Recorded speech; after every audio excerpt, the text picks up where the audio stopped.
students, I am Nitesh, your maths teacher. Today I will teach you the chapter number 3, linear equations in two variable of class 10th. तो अब जब आपको नाम से पता चला लीनियर इक्वेशंस इन two variables, दो लीनियर इक्वेशन, लीनियर का मतलब क्या होता है, जहां पावर आपको कितनी मिलेगी, वन से ज़्यादा नहीं मिलेगी। तो लीनियर जैसे आपने पहले पढ़ा भी है, इसे 8th में पढ़ा है या 9th में पढ़ा है, तो वहाँ पर आपको क्या मिलता है, जैसे मैं मान लिया उसको हम ग्राफिकली रिप्रेजेंट करते थे एक इक्वेशन को, मान लिया कोई ऐसी इक्वेशन थी आपको दी गई थी 2x + 3y = 5। ठीक है, अब इसको आपको क्या करना था, इसको आपने ग्राफिकली रिप्रेजेंट करना था। तो आप एक टेबल बनाते थे x और y, और इसके अंदर वैल्यू पुट करते थे। x की वैल्यू ये रखी तो y की वैल्यू ये आएगी, x की वैल्यू ये रखी तो y की वैल्यू ये आएगी, इस तरीके से। और फिर उसको आप ग्राफिकली रिप्रेजेंट करते थे, ग्राफिकली रिप्रेजेंट करते थे। अब हमें ऐसी दो इक्वेशंस मिलेंगी। सबसे पहले हो सकता है मतलब इन क्वेश्चन में हमें इक्वेशंस बनानी पड़े, और उसके बाद आपको उनके सॉल्यूशंस करने पड़ेंगे। ठीक है, तो सबसे पहले तो मैं जनरल जो है लीनियर इक्वेशंस इन टू वेरिएबल, वो दोनों में लिखता हूँ। जनरली वो कैसे दिखती हैं, तो जनरल इक्वेशन जो होगी वो कुछ ऐसी होगी, a1x + b1y + c1 = 0। ठीक है, इक्वेशन है क्योंकि आपने पढ़ा है कि ये जब तक इक्वल टू के बराबर में कुछ नहीं होता है, मतलब इक्वल टू का निशान नहीं आता, उसे पॉलिनोमियल बोलते हैं। इक्वेशन जिसमें इक्वल टू का निशान होता है, ठीक है, तो ये हमारी जनरल इक्वेशंस होंगी। एक ये है, एक और मैं भी लिखता हूँ जनरल इक्वेशंस। ठीक है, दूसरी मैंने लिखी a2x + b2y + c2 = 0। ठीक है, अब इसके अंदर आपको इस टाइप से मिलेंगे जहां पर a1 b1 c1, a1 b1 और c1, a2 b2 और c2, ये क्या होंगे, कांस्टेंट। ठीक है, और x और y क्या होंगे, वेरिएबल। ये दोनों क्या होंगे, वेरिएबल। ध्यान रखना, कांस्टेंट क्या होता है, जिसकी वैल्यू फिक्स होती है, वेरिएबल जिसकी वैल्यू फिक्स नहीं होती, टाइम टू टाइम चेंज हो सकती है। ठीक है, तो ये जो दो इक्वेशंस हैं, इनके सॉल्यूशंस कौन कौन से निकलेंगे, वो कैसे होंगे, जैसे आपने पहले पढ़ा होगा जरूर कि आपको अगर मान लिया कोई भी दो इक्वेशंस हैं, इनको हम सोल्व कर रहे हैं, तो ये ऐसे होगा। मान लिया एक लाइन ये है, एक लाइन ये है, इंटरसेक्टिंग।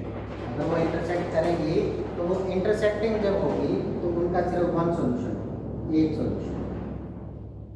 ठीक है, और इंटरसेक्ट नहीं करेंगी, मान लिया एक लाइन ये है, एक लाइन ये है, ठीक है, तो उनका कोई सॉल्यूशन नहीं होगा, नो सॉल्यूशन।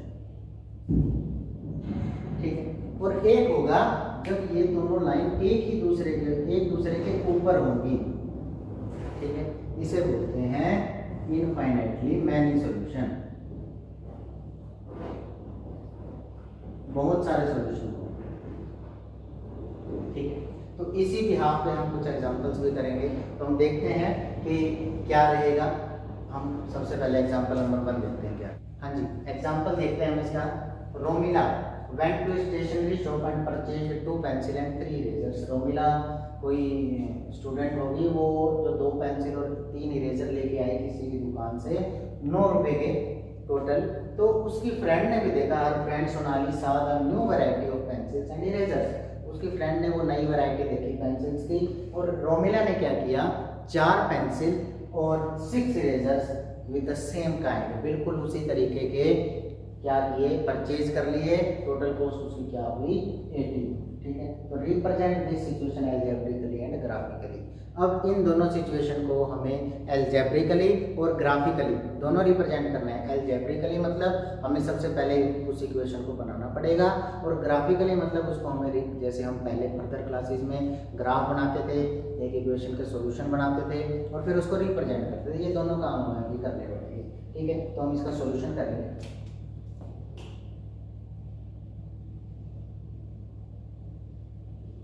ठीक है, अब ध्यान से देखिए, हमारे पास यहाँ दो सिचुएशन है, एक पेंसिल है और एक इरेजर है।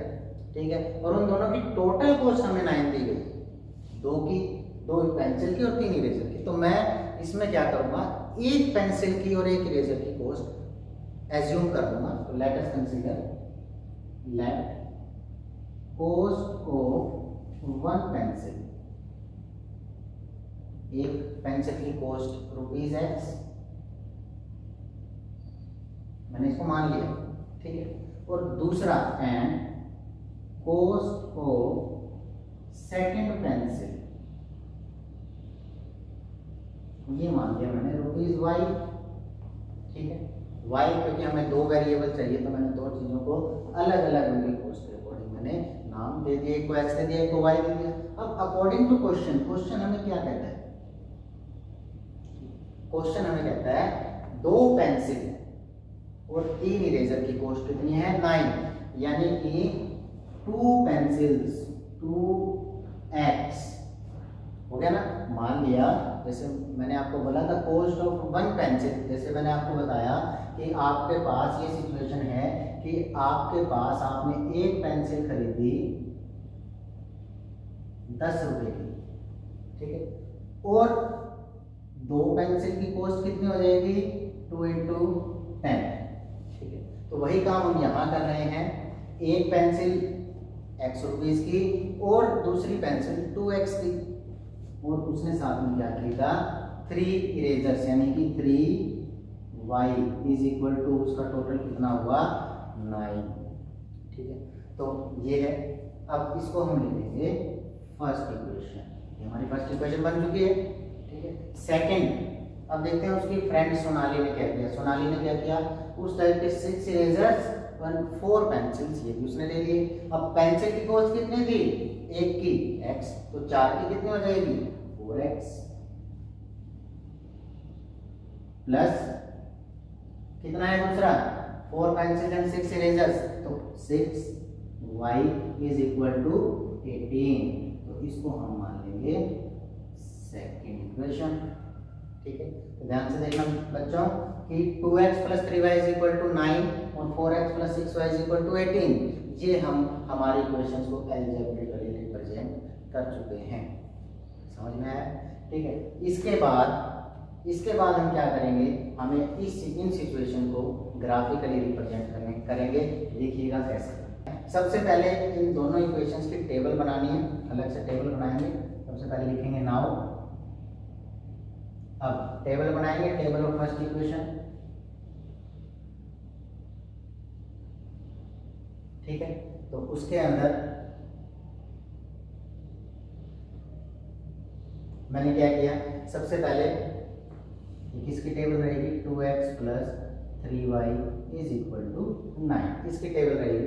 तो इसके लिए अगर मैं x की वैल्यू 0 रख देता हूँ, अगर मैंने x की वैल्यू 0 रखी, देखिए आप ये यहाँ पर मैं करके दिखाता हूँ, 2 × 0 + 3y = 9, तो ये कंप्लीट 0 हो गया, ये खत्म हो जाएगा।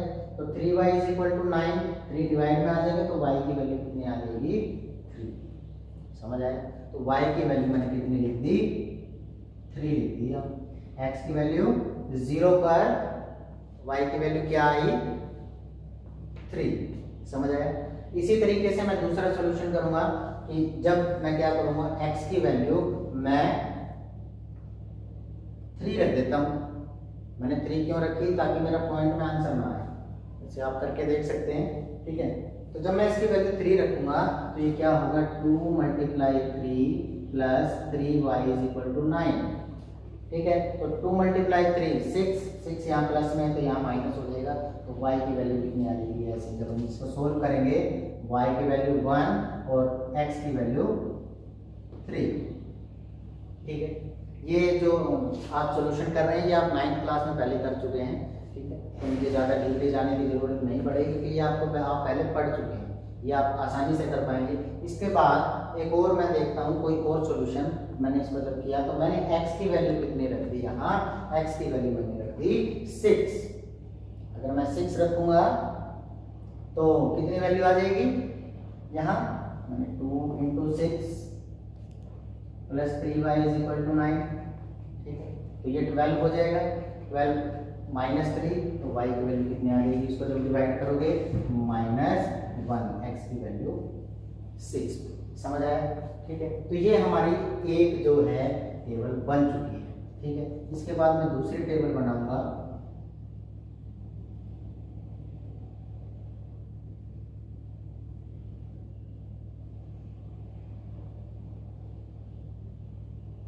हमारी जो दूसरी इक्वेशन है 4x + 6y = 18। ठीक है, जब इसकी मैं टेबल बनाऊंगा, ध्यान से देखिएगा, x की वैल्यू मैंने 0 रखी, x की वैल्यू मैंने 0 रखी, तो y की वैल्यू कितनी आई? 3 आई। ठीक है, अब x की वैल्यू जब मैंने 3 रखी तो y की वैल्यू कितनी आई? सेम आएगा 1। ठीक है, ये भी बिल्कुल सेम आएगा। तो ये मैंने क्या किया, दोनों को रिप्रेजेंट कर लिया। आप इनकी जगह अलग वैल्यूज भी ले सकते हैं, इसमें कोई वो नहीं है कि आपको यही वैल्यू लेनी है, इट इज़ नॉट नेसेसरी, आप अपने अकॉर्डिंग इसको ले सकते हैं। ठीक है, अब इसका हम सॉल्यूशन करते हैं। ठीक है, सॉल्यूशन करने के लिए आपको ये ग्राफ बनाना होगा। ग्राफ में आप पहले कर चुके हैं काम। ठीक है, तो ये x आ जाएगा, ये y आ जाएगा, ये y डैश आ जाएगा, और सॉरी ये x डैश आ जाएगा और ये y डैश आ जाएगा। ठीक है, तो अब हमने क्या किया, इसको वैल्यूज रख लीजिए। ओरिजिन है O। ठीक है, 1 2 3 4 5 6 7, 1 2 3 4 5 6 7। ये वैल्यू आपको बराबर रखनी है, बिल्कुल इक्वल होनी चाहिए। यहाँ मैं करूँगा 1 2 3 4 5, ज़्यादा नहीं, मुझे ज़्यादा ज़रूरत नहीं है। अब यहाँ जाऊँगा मैं -1 -2 -3, यहाँ भी -1 -2 -3। ठीक है, तो पहली कंडीशन को हम देखते हैं। पहली कंडीशन क्या आती है, x की वैल्यू 0, y की वैल्यू 3। x की वैल्यू 0, y की वैल्यू 3, यानी कि ये पॉइंट आ जाएगा हमारा। ठीक है, अब दूसरा क्या है, x की वैल्यू 3, y की वैल्यू 1। x की वैल्यू 3, y की वैल्यू 1, तो ये आपका लगभग यहाँ पॉइंट आएगा। ठीक है, और जो दूसरी सिचुएशन है x की वैल्यू 6, x की वैल्यू 6, y की वैल्यू -1, तो ये लगभग यहाँ आएगा। ठीक है, तो इसको हम क्या करेंगे, ये मैंने एक लाइन बना दी। ठीक है, और इसी लाइन के आगे मैंने लिख दिया 2x + 3y = 9। ठीक है, दूसरा, अब मुझे दूसरी सिचुएशन पे करनी है। दूसरे भी तीनों यही पॉइंट है, तो ज़्यादा अगर आप अलग पॉइंट लेंगे तो वो अलग पॉइंट आएगा, लेकिन वो इसी लाइन पर आएगा। तो मैंने क्या किया, ये इस तरीके से लिखा, और यहाँ पर मैंने इसी को एक और नाम दे दिया 4x + 6y = 18। तो दोनों को आप देख रहे हो, दोनों एक दूसरे के ऊपर कोइंसाइड हैं। ये दोनों का सॉल्यूशन जो है इनफाइनाइटली मैनी सॉल्यूशंस निकलेंगे, क्योंकि ये एक दूसरे के ऊपर कोइंसाइड कर रहे हैं। समझ आया? तो ये रहेगा हमारा क्वेश्चन नंबर 1। अब हम देखते हैं क्वेश्चन नंबर 2। हाँ जी, नेक्स्ट एग्जांपल जो है हमारा example number 2। Two rails are represented by the equations x + 2y - 4 = 0 and 2x + 4y - 12 = 0। Represent this situation geometrically. अब इसमें देखो, ज्योमेट्रिकली या ग्राफिकली रिप्रेजेंट करना पड़ेगा, क्योंकि अलजेब्रिकली तो आपको ये इक्वेशंस दी हुई है, तो आपको वो तो करने की नीड नहीं है। आप सिंपली जो हमने ग्राफ बनाना है, उससे पहले जो दो टेबल्स बनेगी वो टेबल बनाएंगे और इस ग्राफ को हम बनाते हैं। ठीक है, तो इसका सॉल्यूशन देखते हैं।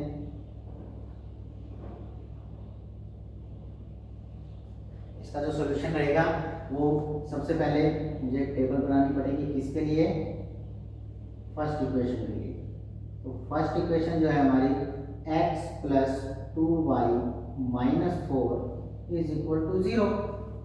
ठीक है, तो मैं क्या करूँगा, सबसे पहले x और y मैंने यहाँ लिखा, x की वैल्यू 0 रख दीजिए, x की वैल्यू मैंने 0 रख दी। ठीक है, तो y की वैल्यू, ये -4 इधर क्या हो जाएगा, प्लस हो जाएगा, तो y की वैल्यू जब 2 डिवाइड में हो जाएगा तो y की वैल्यू कितनी आ जाएगी, 2। ठीक है, इसके बाद जो नेक्स्ट रहेगा, आप x की वैल्यू 2 रख दीजिए, मैंने x की वैल्यू 2 रख दी। ठीक है, 2 रखने के बाद -4 इधर, ये प्लस हो गया। ठीक है, तो ये कितना हो जाएगा आपका, x की वैल्यू 2 ये 2 उधर भी माइनस हो जाएगा, जब 2 बचेगा तो y की वैल्यू आपकी कितनी आ जाएगी 1। ये सब सिचुएशन आप इस टेबल को कैसे कर चुके हैं आप पिछली क्लासेस में पढ़ चुके हैं, तो मैं ज़्यादा डीपली नहीं जाऊँगा इसके, ठीक है। तो नेक्स्ट जो है आपकी वैल्यू क्या रहेगी 4 रहेगी, ठीक है। तो 4 पे y की वैल्यू 0 रहेगी। ये आपकी एक टेबल बन गई है। अब मैं दूसरी टेबल बनाता हूँ। दूसरी टेबल क्या है हमारी, क्या सिचुएशन है हमारी दूसरी,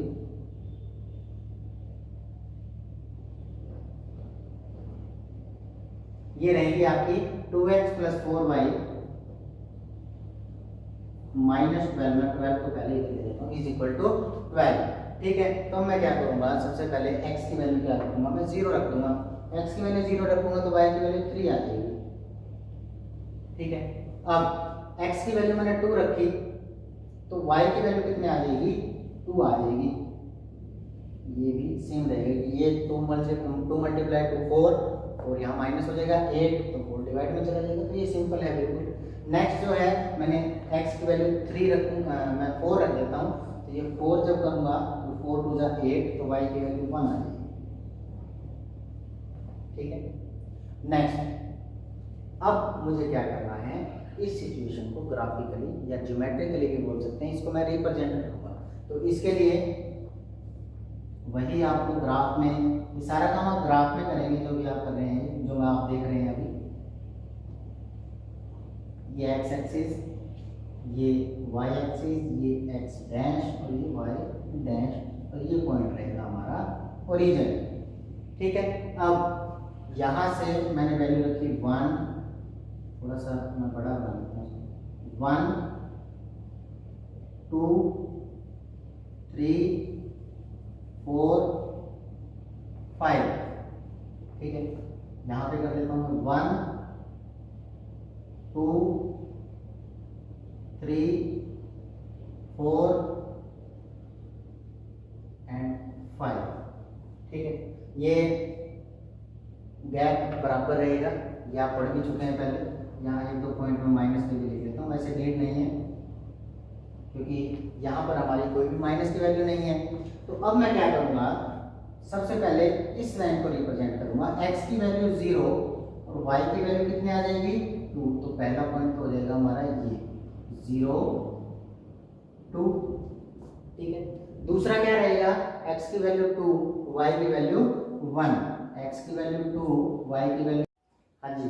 तो ये आ गई आपके x की वैल्यू 2 और y की वैल्यू 1, ठीक है। तीसरा पॉइंट जो है हमारा x की वैल्यू 4 y की वैल्यू 0, तो y की वैल्यू 0 और x की वैल्यू 4 लगभग ये यहाँ आएगा पॉइंट, ठीक है। तो मैंने क्या किया, अब इसको ज्वाइन करवा दिया।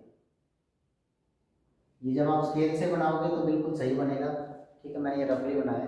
तो इसके आगे मुझे क्या लिखना है, इस लाइन के आगे मुझे इस लाइन का नाम लिखना है x + 2y - 4 = 0, ठीक है।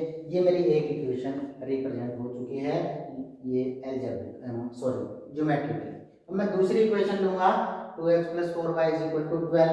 तो यहाँ पर x की वैल्यू 0, y की वैल्यू 3, तो ये 0 और ये 3, ये 0 और 3, ये पॉइंट बन गया हमारा। दूसरा पॉइंट क्या बनेगा 2 और 2, यानी कि x की वैल्यू 2 y की वैल्यू भी 2, तो ये अप्रोक्सीमेट यहाँ आएगा आपका 2 और 2, मैं यहाँ लिख देता हूँ पॉइंट्स को। तीसरा जो पॉइंट है 4 और 1, यानी कि x की वैल्यू 4 y की वैल्यू 1, तो अप्रोक्सीमेट ये यहाँ आएगा, ठीक है। तो अब क्या करेंगे, हम इन पॉइंट्स को भी ज्वाइन करवा देंगे, ठीक है। तो यहाँ मुझे अब क्या लिखना पड़ेगा, इसको मैंने लाइन का नाम देना पड़ेगा 2x + 4y = 12, यही लाइन थी, ठीक है। तो अब आप देख सकते हैं कि मैं इसको ज्योमेट्रिकली रिप्रेजेंट कर चुका हूँ, ये दोनों पैरेलल लाइंस आई हुई हैं, ठीक है। तो ये है आपका एग्जाम्पल नंबर 2, ये आप बड़े ध्यान से कीजिएगा। और अब मैं वीडियो के लास्ट में जो है 3.1 एक्सरसाइज की पिक्चर डाल रहा हूँ, आप उसको देखिएगा, कीजिएगा, प्रैक्टिस कीजिएगा। Thank you so much.